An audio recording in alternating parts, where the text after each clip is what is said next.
Théo, un jeune Parisien, trouvait refuge dans le monde numérique. Un soir, tard, en naviguant sur un forum, il tomba sur une discussion pleine de chuchotements à propos d'un site web.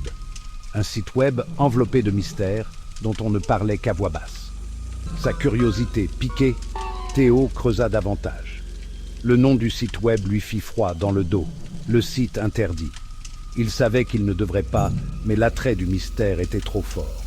D'un clic, il franchit le seuil de l'inconnu.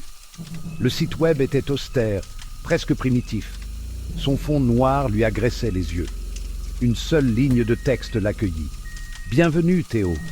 Tu ne devrais pas être ici. » La peur lui noua l'estomac, mais il ne pouvait pas détourner le regard. Il était pris au piège, captivé par une force invisible. L'air devint lourd. La température de la pièce chuta et des sueurs froides perlèrent sur sa peau. Il essaya de fermer le navigateur, de couper la connexion, mais son ordinateur portable refusa de répondre. La panique monta en lui, impuissant face à l'abysse numérique qui l'avait englouti. Les jours se transformèrent en nuits blanches, Théo se retrouvant attiré par le site web comme un papillon de nuit par une flamme vacillante. Il ne pouvait pas expliquer cette attraction, cette fascination morbide qui le poussait à y retourner. C'était comme si quelque chose de l'autre côté l'appelait, murmurant son nom au milieu de la nuit.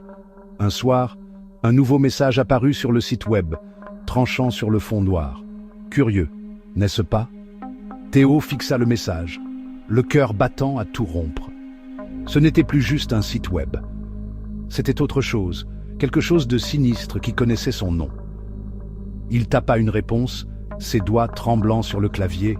« Qui êtes-vous » La réponse fut instantanée. « Tu n'as pas envie de savoir », avertit le message. Mais il était trop tard. Théo était déjà trop impliqué, sa curiosité se transformant en une obsession malsaine. La frontière entre le numérique et le réel commença à se brouiller, ses heures d'éveil hantées par le site web et ses messages énigmatiques. Son appartement, autrefois un sanctuaire, était maintenant oppressant, l'air épais d'une menace invisible. Des murmures semblaient émaner des murs, des ombres chuchotant son nom à voix basse et glaçante. Son reflet dans le miroir devint celui d'un étranger, ses yeux cernés, hantés.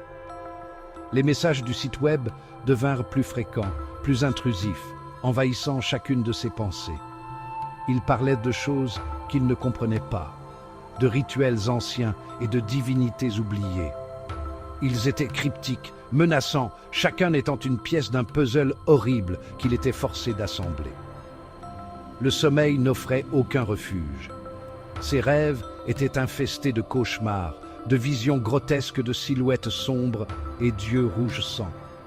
Il se réveillait en sueur, les murmures résonnant encore à ses oreilles, la sensation de regards invisibles persistant longtemps après son réveil. Une nuit, alors que Théo fixait le site web, un nouveau message apparut. « Tourne-toi !» La peur le saisit, glaciale et paralysante. Il ne voulait pas se retourner, ne voulait pas voir ce qui se cachait dans les ombres derrière lui.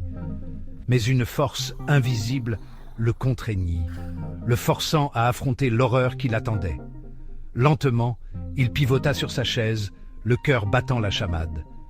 Debout dans l'embrasure de la porte, baigné par la faible lueur de l'écran d'ordinateur, se trouvait une silhouette. Grande et squelettique, ses yeux brillaient d'une lumière surnaturelle, perçant l'obscurité. Un grognement sourd et guttural émana de la créature, lui glaçant le sang.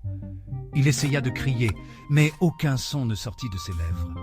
Il était paralysé, prisonnier du cauchemar qui était devenu sa réalité. La silhouette fit un pas en avant, ses yeux brillants fixés sur Théo. « Tu n'aurais pas dû venir ici » siffla-t-elle, sa voix rauque et chuchotante semblant lui griffer la raison.